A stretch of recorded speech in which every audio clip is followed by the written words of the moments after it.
Hello guys! Andito ako ngayon para i-discuss to you yung isa sa mga pinost ko, which is the 9 spin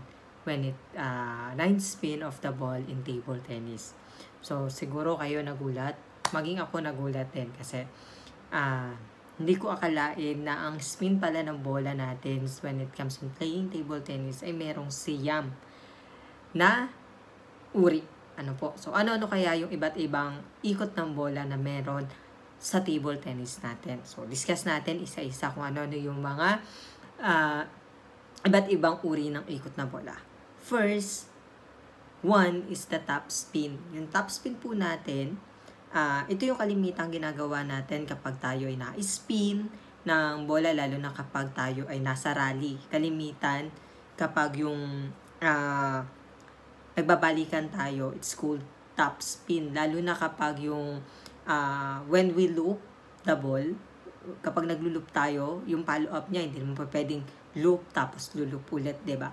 So, ang follow-up niya nun, top spin na yung tawag natin dun. Then, number one is and the second one is the underspin. Underspin or yung tinatawag natin na chop. So, kapag sinabi nating underspin po, ito yung mga bola na kapag hindi natin na-chop ng ayos, sumasaksak yung bola kapag nire-receive natin.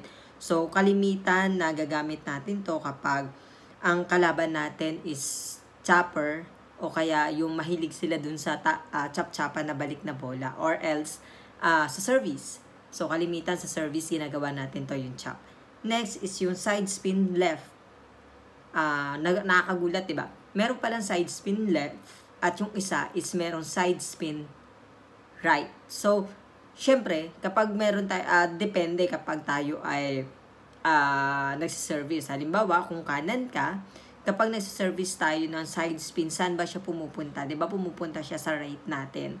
Then, kapag naman kaliwete, pumupunta siya sa left niya. Di po ba? So, ano yung sinasabing side spin left at side spin right? Kapag sinabi natin side spin left, kapag kanan ka, that is the reverse of side spin para sa iyo. Halimbawa sa akin, kanan po ako.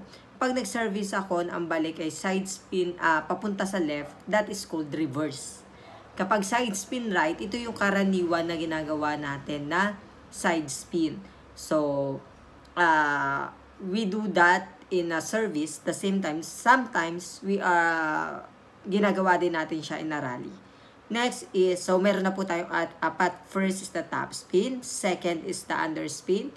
Third is the side spin left. And the fourth is side spin right. And the next is the side top spin right. Meron pa pala tayong side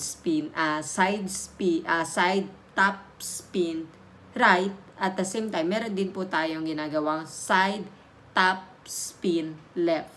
So, magkaiba na naman po siya, di ba?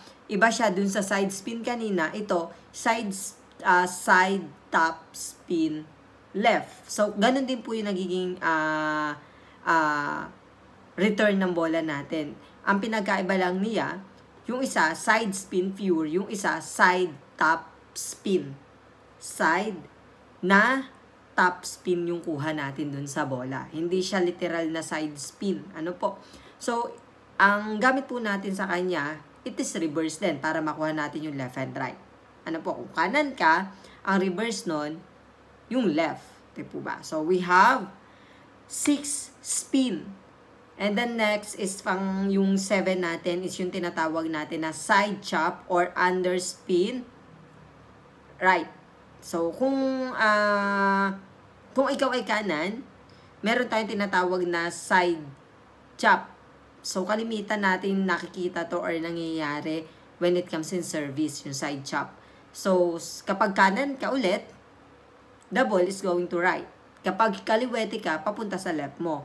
At kung kanan ka at nagsa-side spin ka na ang punta ng bola is papuntang left mo, it means you are serving a ball na reverse. Ano po? So, reverse po ang tawag sa atin. Sa kaliwete, ganun din. Kapag nag-service sila, na ang bola ay papunta sa right, that's called reverse para sa kanila kasi kaliwete sila. So, tayo, kanan, papunta sa left naman yun sa atin. Ano po? So, we have 8. The top spin, under spin or chop, side spin left, side spin right. Pang-5 natin, side top spin left. Pang-6 natin ay side top spin right. Then we have side chop under spin. And then we have side chop under spin right. At meron naman tayong side chop under spin left. So, meron po tayong 8. Ngayon, ano po kaya yung pang-siyam? Hulaan po natin. So, comment lang po tayo kung alam natin yung sagot sa pang-siyam. That's all for today. Thank you and God bless. Bye-bye!